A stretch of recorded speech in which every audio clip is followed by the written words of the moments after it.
The Galactic Concord had kept peace for 3,000 years.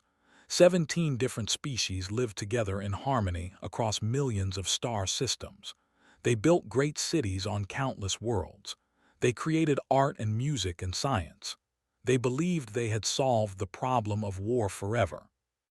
In the great libraries of the Concord, there were many books and records. Most of them were important histories and scientific texts. But in the oldest and dustiest corners, there were other documents. Strange documents. Documents that no serious scholar would admit to reading. They called this collection the Human Codex. Elder Archivist was very old, even by the standards of her species. The crystalline people could live for thousands of years and had spent 17 centuries studying the old texts. Sometimes, when young students came to the library, she would read to them from the Human Codex. She treated it like a fairy tale, a story to make children laugh. The humans came from a death world, she would read, her crystal body chiming softly with each word. Their planet had extreme heat and extreme cold. The ground would shake and split open. Mountains would explode with fire. Deadly creatures lived in every forest and ocean and desert. The students would giggle at these ridiculous claims. The humans were hunters, continued, but they were slow and weak compared to their prey, so they would chase animals for days without stopping. They would run until the animals collapsed from exhaustion. They called this persistence hunting. More laughter from the students. They kept predators as companions. Creatures with sharp teeth and claws lived in their homes as friends. They ate plants that caused pain in their mouths and called it delicious. They drank poisons for fun. When they were injured, their bodies would repair themselves in ways that should be impossible. That cannot be real, a young student said. No species could survive such conditions. Of course not, agreed. These are just old stories, myths from a time before proper record-keeping. The humans, if they ever existed at all, have been gone for thousands of years. Everyone in the Concord believed this. The humans were legends, fairy tales, nothing more. But the Concord had bigger problems than old myths. The Dominion had been growing for 200 years. They came from the far edges of the galaxy, from regions that the Concord had never explored. They were not interested in peace. They were not interested in trade or diplomacy or friendship. They wanted only one thing: conquest. They were monsters. Their bodies were part flesh and part machine, twisted together in horrible ways. They did not feel pain or fear or mercy. They bred in vast underground chambers, producing millions of soldiers every year. Their warships darkened the skies of any world they attacked. 3 species of the Concord had already fallen to the billions of people were dead. Entire civilizations had been erased from existence. Ambassador stood before the Grand Council, her feathered body with exhaustion and grief. She was one of the most respected diplomats in the Concord, but today she had no diplomatic solutions to offer. We have 18 months, she said, maybe less. They will reach the core worlds by then. They will kill everyone. They will destroy everything, and we cannot stop them. The council chamber was silent. Everyone knew she was right. The Concord had forgotten how to fight. They had built their society on peace and cooperation. Their ships were designed for exploration and trade, not war. Their people were scientists and artists and philosophers, not soldiers. Against the war machine, they were helpless. That night, on the far edge of Concord space, a small border station detected something strange. Station commander was an aquatic, his body a mass of tentacles and sensory organs floating in a special tank. He was not a brave person.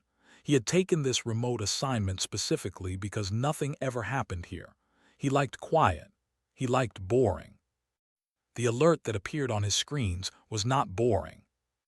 Unknown fleet detected, his computer announced. Configuration does not match any known species. Vessel count, 127. His tentacles trembled. His first thought was that they had somehow circled around to attack from an unexpected direction. But as the sensor data became clearer, he realized these were not ships. These ships were different. They were angular and harsh, covered in heavy armor and weapons. They looked like they had been built for one purpose only: fighting. Receiving communication request, the computer said. Open the channel with shaking appendages. A face appeared on his screen. It was a strange face. Two eyes facing forward like a predator, a flat nose, lips that pulled back to reveal white teeth. The creature had hair on its head, dark and short. Its skin was brown and smooth. "This is Admiral Sarah of the Terran Expeditionary Force," the creature said. Its voice was calm and confident. "We received your distress beacon. It took us a while to get here. You are very far from our territory, but we heard you have a problem." Could not speak. His translator was working, but the words made no sense. Terran? What was Terran? "We are here to help," the creature continued. And then it did something with its face. The lips pulled back further, showing more teeth. The eyes crinkled at the corners. Later would learn that this expression was called a smile. Humans did it to show friendliness. But in that moment, looking at those teeth, felt something very old wake up in the deepest parts of his brain. An ancient fear. A genetic memory passed down through millions of years of evolution. His ancestors had known creatures like this. Hunters, predators, things that smiled before they killed. "What are you?" whispered. The creature tilted its head slightly. "I think you already know. Check your old records, the really old ones, the ones you stopped believing a long time ago." And suddenly understood. The human codex, the old stories, the myths and legends that everyone laughed at. They were not myths. "Notify the Grand Council," told his computer, his voice barely working. Tell them the humans have returned." On the screen, Admiral's smile grew wider. "We have a lot to discuss, but first, tell me everything about these. We passed some of their territory on the way here, and I think we made them angry." She said this like it was a small thing, like making an empire of monsters angry was nothing to worry about. Would later learn that for humans, it really was nothing to worry about. But that understanding would come later. In this moment, he could only stare at the screen and wonder if the conquered had just been saved or doomed. The legends had returned, and nothing would ever be the same. The Grand Council had not held an emergency meeting in 400 years. There had been no need. The conquered was peaceful. Problems were solved through calm discussion and careful planning. But the message from Border Station, Epsilon 7, had changed everything.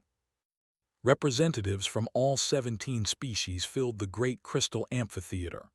They came from worlds of ice and fire, from ocean planets and gas giants, from moons and asteroids and artificial habitats.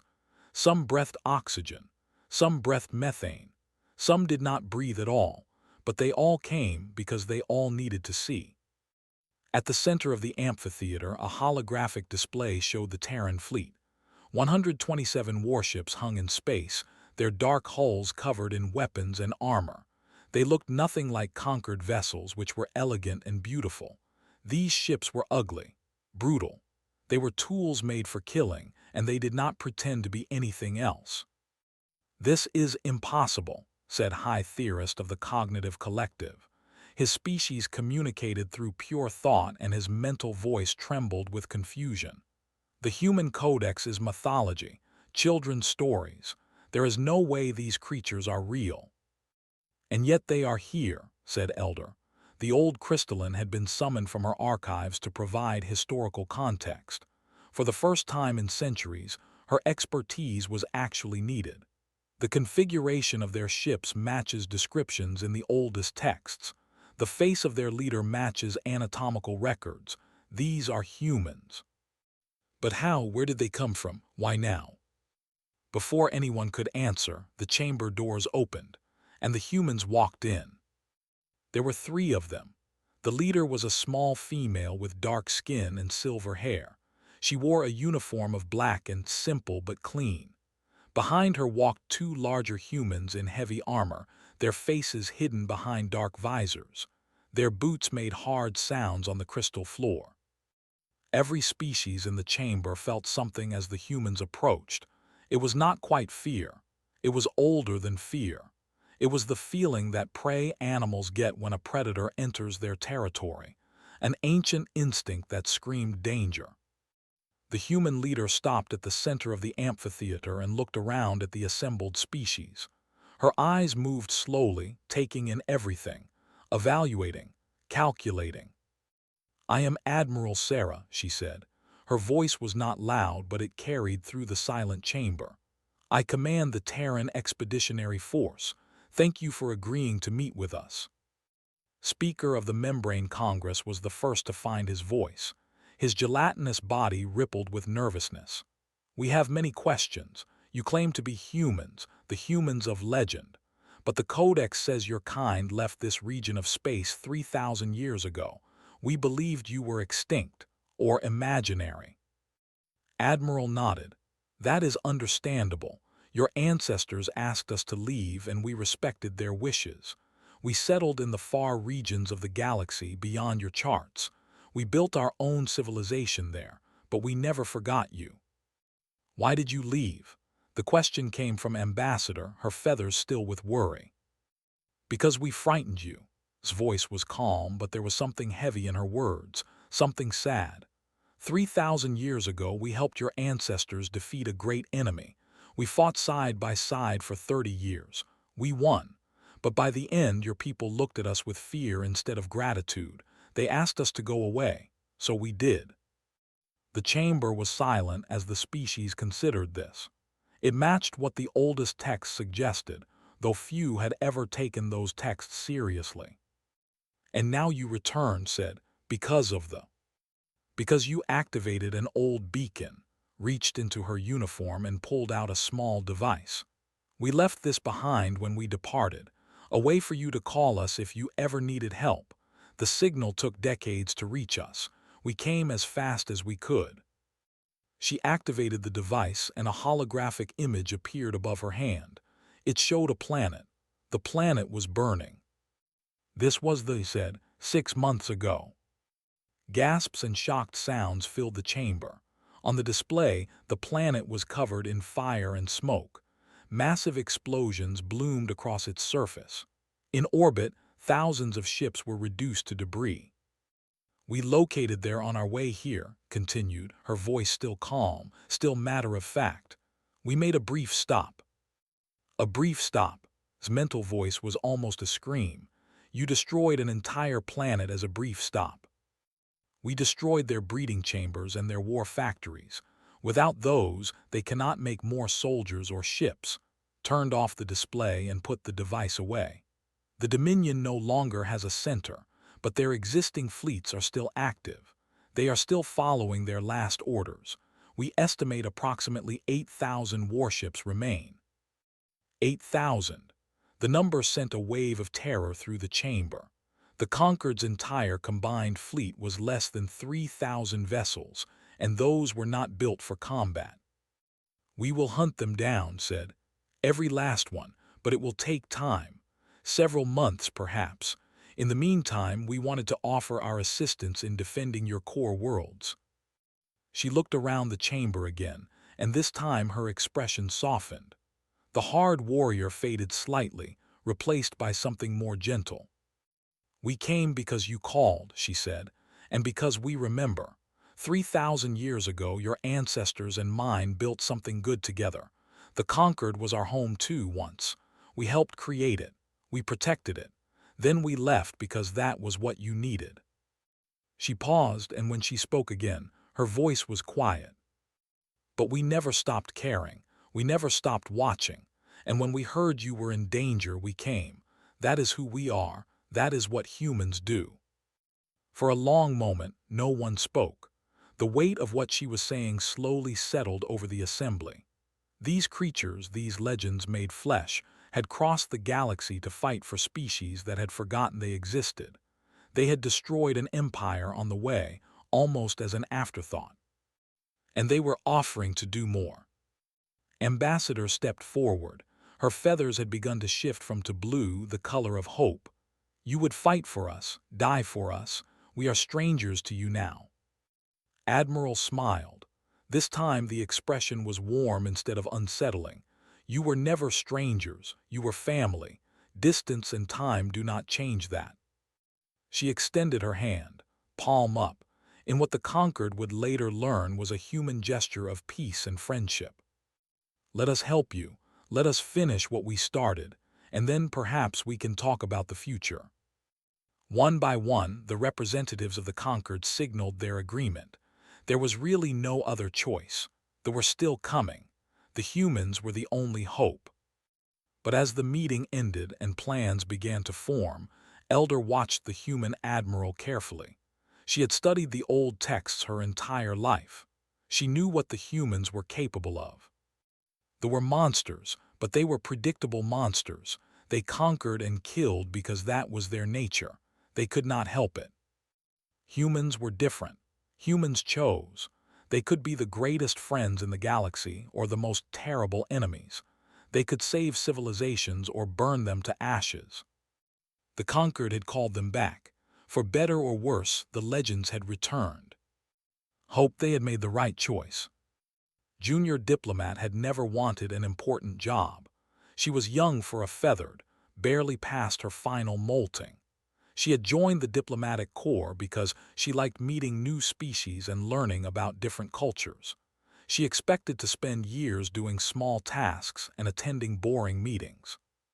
Instead, she was assigned to the human flagship. You will observe and document everything, her superiors told her. The Grand Council needs to understand what these humans really are. The old texts are incomplete. We need new information. So found herself aboard the Unconquerable, the massive warship that served as Admiral's command center. She was given quarters, a translation device, and a human officer named Lieutenant Commander as her guide. Was tall and broad with pale skin and hair the color of fire. He smiled often, which found disturbing at first. All those teeth. But she slowly realized that human smiles were not threats. They were expressions of friendliness. Let me show you around, said on her first day. Don't worry if things seem strange. We know we're a bit different from other species. This was an understatement. The first thing noticed was that humans never seemed to sleep. The ship operated in shifts, with crew members working for 16 hours at a time, sometimes more during combat operations. Species needed 10 hours of rest each day. Most conquered species were similar, but humans kept going and going, pushing through exhaustion as if it meant nothing. How do you function? She asked after watching him work for 20 hours straight during a tactical planning session. He held up a cup of dark liquid, coffee. The analyzer scanned the substance. That contains caffeine. It is a stimulant toxin. Yeah, took a long drink. Good stuff. It would damage my nervous system.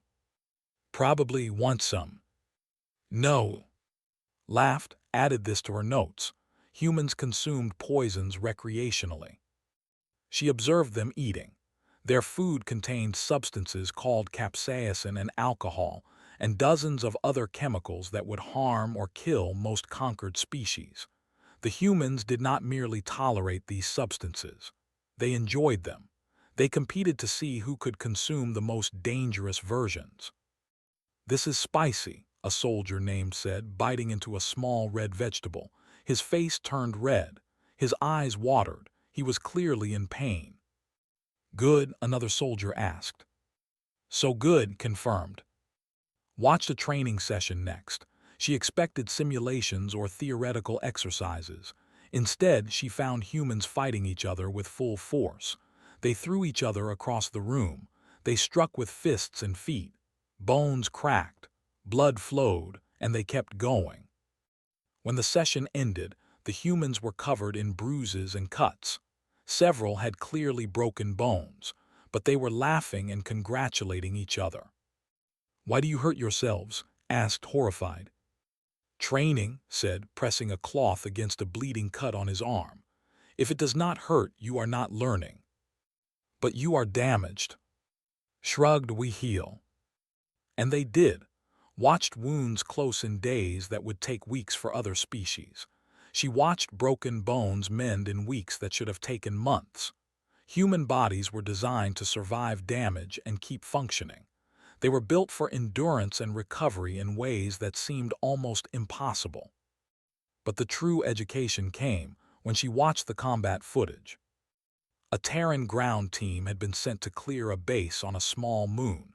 17 soldiers against 300 warriors. There were nightmares of flesh and metal, each one designed for killing.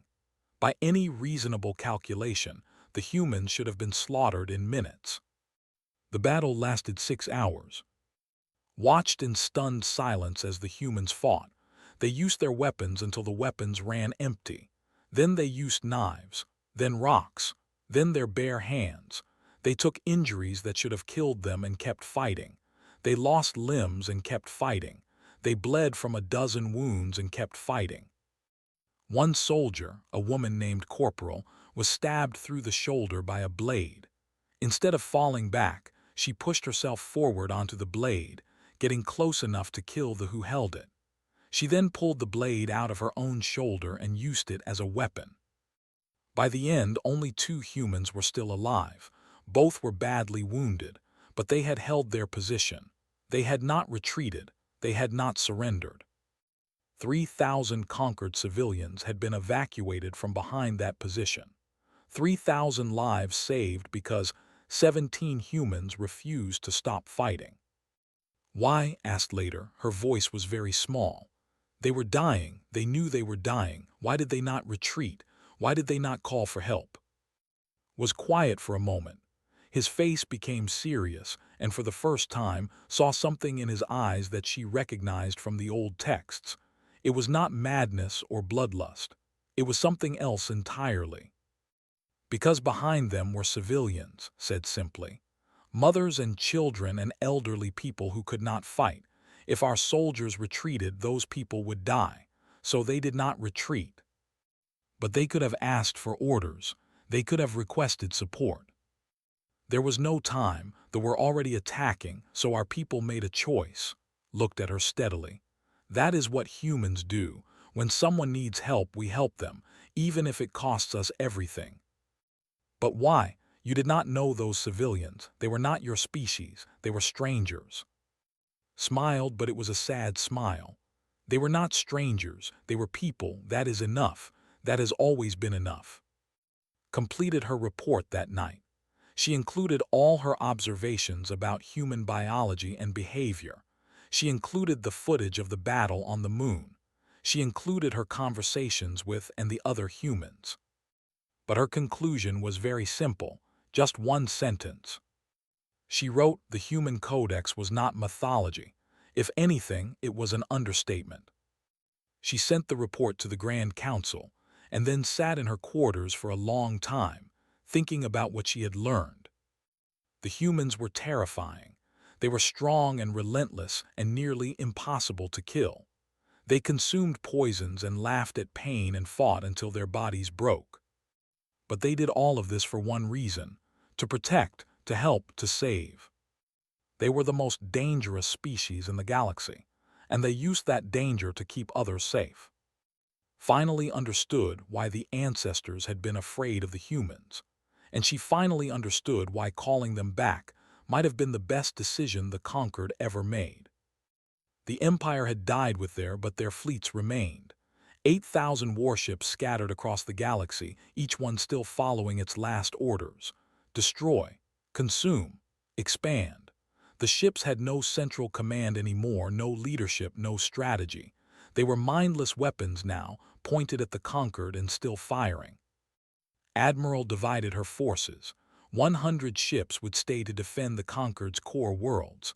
The remaining 27 would hunt. 27 ships against 8,000, Elder asked during the planning session. Her crystal body chimed with concern. Those numbers do not favor you. They will be enough, replied. How can you be certain? Looked at the old crystalline with calm eyes. Because we are humans, and we do not lose. The conquered watched the hunt unfold over the following months. They watched and they learned. Human ships did not fight like conquered vessels. The conquered had designed their warships for elegant combat at long range, exchanging careful shots while maintaining safe distances. Human ships were different. Human ships were built to get close. The Unconquerable led the first major assault against a fleet of 400 vessels. They had gathered near a conquered agricultural world, preparing to attack. Admiral's task force of 9 ships arrived before them. 9 against 400. Ambassador watched the battle from the Grand Council chamber, her feathers cycling through colors of fear and amazement. The tactical display showed the human ships as small blue dots surrounded by a sea of red. "They are outnumbered more than 40 to 1, she said. "How can they survive?" The battle lasted 11 hours, and the humans did not just survive, they won. Their tactics were unlike anything the conquered had ever seen. Human ships did not try to stay away from danger. They flew directly into the middle of the formation, their armored hulls absorbing punishment that would have destroyed any conquered vessel. They spun and weaved through the enemy fleet, never staying in one place long enough to be surrounded. Their weapons were designed for close combat, massive cannons that fired at point-blank range, missiles that could chase targets around corners, ramming prows that could punch through enemy hulls. When the Valor lost its main engines to an attack, the crew did not abandon ship. They vented the atmosphere from burning sections to kill the fires, sealed themselves in emergency suits, and kept fighting on backup power. When the Defiance was rammed by a dreadnought 3 times its size, the enemy thought they had won. They sent boarding parties into the human ship to finish off the survivors. The boarding parties never returned. The humans had prepared ambushes throughout the vessel. Every corridor became a killing ground. Every room became a trap. The who entered the Defiance died screaming, and the human crew never stopped fighting until the last enemy was dead. 3 human ships were destroyed in the battle. Over 600 humans died. 400 ships were reduced to debris. The survivors from the destroyed human ships had evacuated in small escape pods.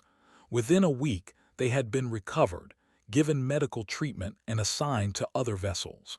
They were back in combat within days. "You lost 3 ships," Counselor said to Admiral after the battle report arrived. The aquatic's tentacles trembled with confusion. "You lost hundreds of your people, and you consider this acceptable?" "We saved 40 million conquered civilians on that agricultural world," replied. Her voice was tired but steady. "Every human in this fleet volunteered for this mission. They knew the risks. They knew the odds. They came anyway." Why would anyone choose this?" Smiled, and for a moment the exhaustion faded from her face. "Because someone had to. Because you needed help. Because that is who we are." The hunt continued. Human task forces spread across the galaxy, tracking down fleets one by one. The battles were brutal and costly. Human casualties mounted every week. Ships were destroyed. Soldiers died. Sometimes entire task forces were overwhelmed by sheer numbers. But the humans never stopped, never retreated, never surrendered. When the destroyer Lightning was crippled by enemy fire, its captain ordered the remaining crew to evacuate while she piloted the ruined ship directly into the command vessel. The resulting explosion killed 47 humans and destroyed 83 enemy ships. When a ground assault on a staging base went wrong, leaving 200 soldiers trapped and surrounded, they held their position for 16 days until reinforcements arrived. They ran out of ammunition on day 3. They ran out of food on day 8. They were still fighting with rocks and broken equipment when rescue finally came.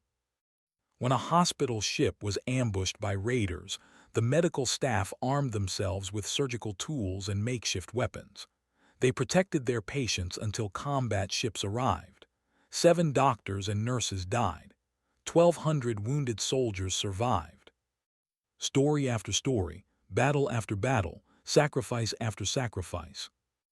The conquered species had never seen anything like it. They had forgotten what war looked like. They had forgotten what courage and stubbornness and raw determination could achieve. The humans reminded them. Slowly the numbers shifted.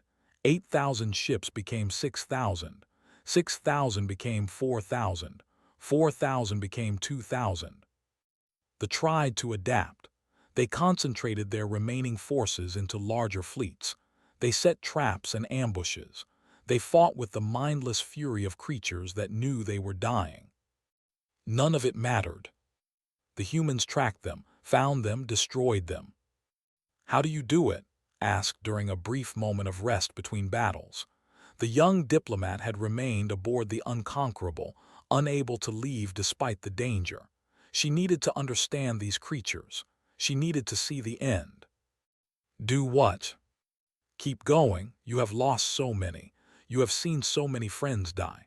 How do you wake up each morning and return to battle?" Was quiet for a long time. His face was tired and now marked by months of constant warfare, but his eyes were still steady. "Because they are counting on us," he finally said. "The civilians, the people who cannot fight, they are sleeping safely in their homes because we are out here. Every time I feel like giving up, I think about them. I think about the children who do not know there is a war, the families who are living normal lives because we are keeping the monsters away." He looked at and smiled. "That is worth any price. That is worth everything." 1 year after the humans arrived, the last major fleet was destroyed in the outer reaches of the galaxy. A few scattered ships remained, hiding in the spaces between stars, but they were no longer a threat. They would be hunted down in time. The war was over. The conquered had survived. And the humans had proven that the legends were true. Every impossible story in the human codex was true. They were everything the old texts had claimed and more. Now came the harder question. The war was over. Would the humans leave again, disappearing into the far reaches of the galaxy for another 3,000 years? Or would they stay? The last warship died above Concord Prime. It had somehow slipped through the hunting fleets, a single vessel making one final desperate attack on the heart of the conquered. By the time the alarm sounded, it was already entering the home system. Admiral's flagship was the only human ship close enough to respond. The Unconquerable intercepted the vessel alone. The battle was brief but violent. Both ships traded devastating blows at close range. The ship was destroyed, but the Unconquerable was left crippled, drifting through space with fires burning across its hull. Rescue ships found Admiral unconscious on the bridge, buried under collapsed equipment. She had 3 broken ribs and a collapsed lung. 70% of her crew were casualties. 2 days later, she was back on her feet, attending the Grand Council's celebration of victory. The great crystal amphitheater was filled with joy. Representatives of all 17 species had gathered to celebrate survival. Music played. Lights danced. Species that had expected to die embraced each other in relief and gratitude. Only the humans were quiet. They stood along the edges of the chamber in their dress uniforms, their faces calm and unreadable. They had given everything for this victory. Now they waited to see what would come next. Elder moved through the celebrating crowd until she reached Admiral. The old crystalline had spent centuries studying the human codex. She had read every text, memorized every legend, analyzed every fragment of information about the mysterious species that had vanished long ago. Now that species stood before her in flesh and blood, and she still did not understand them. "You came when we called," said. "You fought our war. You died for species who had forgotten you existed." She paused, her crystal body chiming softly. "I have studied your kind my entire life, and I still do not understand why." Admiral considered the question. Around them, the celebration continued. Feathered and crystalline and aquatic and a dozen other species laughed and cried and held each other. Human soldiers stood at attention, watching over them like silent guardians. "Do you know the full story of how we left?" finally asked. "The Codex says our ancestors asked you to go. They feared your violence." "That is true. We had just finished fighting the Silence, an enemy that made the look gentle. 30 years of war, billions dead on both sides. We won, but the cost was terrible." His voice was heavy with old pain. "By the end, your ancestors looked at us with fear instead of gratitude. They saw what we were capable of and they were afraid, so they asked us to leave. And you simply left, after all you had done for us." "We understood their fear. We are frightening. We know this." Looked at the celebrating crowd with gentle eyes. "So we went to the far reaches of the galaxy. We built our own civilization. We watched from a distance, waiting." "Waiting for what?" "For you to need us again. Turn back to face the old crystalline. We never forgot. We never stopped caring. When your signal reached us, there was no debate, no discussion. We came immediately, as fast as our ships could travel." Was silent for a moment. Then she asked the question that everyone in the Conquered wanted answered. "Will you leave again?" The celebration around them seemed to pause. Suddenly, 17 species were listening, even as they pretended not to. The future of the galaxy hung on the answer to this simple question. Admiral looked around the chamber. She saw feathered and crystalline and aquatic and all the rest. She saw species that had called humanity a legend, then watched in awe and terror as the legends returned. She saw fear and hope and gratitude and uncertainty, all mixed together. She thought about the thousands of humans who had died in this war. She thought about the ships they had lost, the soldiers they had buried, the families back home who would never see their loved ones again. All of it given freely, all of it given for strangers. "That is not my decision to make," said slowly. "We came when you called, we will leave if you ask. That has always been our way." "And if we do not ask you to leave?" Smiled, and for once the expression held no hidden danger. It was simply warm and tired and human. "Then we have a lot of catching up to do. 3,000 years is a long time. I imagine many things have changed. We would need to learn about your cultures again, meet your people, understand how the Conquered has grown." She extended her hand, palm up, in the human gesture of peace. "If you want us to stay, we will stay. Not as warriors, though we will always protect you if needed, but as partners, as friends, as family." Looked at the offered hand. She thought about everything she had witnessed over the past year. The battles, the sacrifices, the impossible courage and stubbornness and love that the humans had shown. They were terrifying. That would never change. They were built for war in ways that no other species could match. The violence was part of them, woven into their bones and blood. But they chose how to use it. They chose to protect instead of conquer. They chose to save instead of destroy. They chose to die for strangers rather than abandon them. That choice made all the difference. Reached out with one crystalline limb and touched the Admiral's palm. The gesture meant acceptance in both their cultures. "Stay," she said simply. "Please stay." The Grand Council voted that night as the celebration continued around them. It was unanimous. For the first time in 3,000 years, humanity was formally invited to rejoin the Galactic Conquered. The motion was titled The Return. In the weeks that followed, human ships began moving into conquered space. Not warships this time, but colony vessels and trading ships and exploration craft. Humans who had lived their entire lives in the far reaches of the galaxy came to see the home their ancestors had left behind. They found 17 species waiting to meet them, not with fear this time, but with welcome. There would be challenges ahead, cultural differences to navigate, old fears to overcome.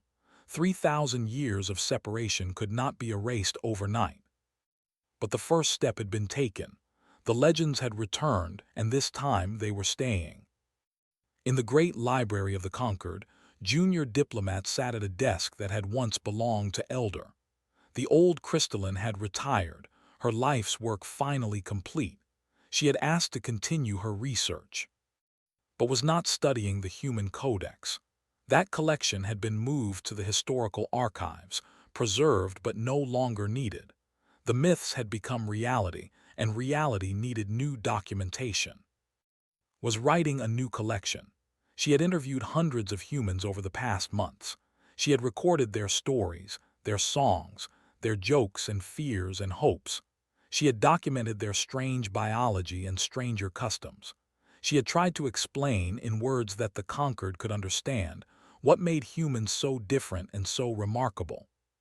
She called her work The Human Truth. And in the first chapter, she wrote the lesson that the conquered had finally learned after 3,000 years. Humans were not monsters. Humans were not gods. Humans were simply people who refused to give up. People who ran toward danger instead of away. People who would die for strangers and laugh at pain and love with a fierceness that could shake the stars. They were the most terrifying species in the galaxy. And the conquered was lucky to call them friends.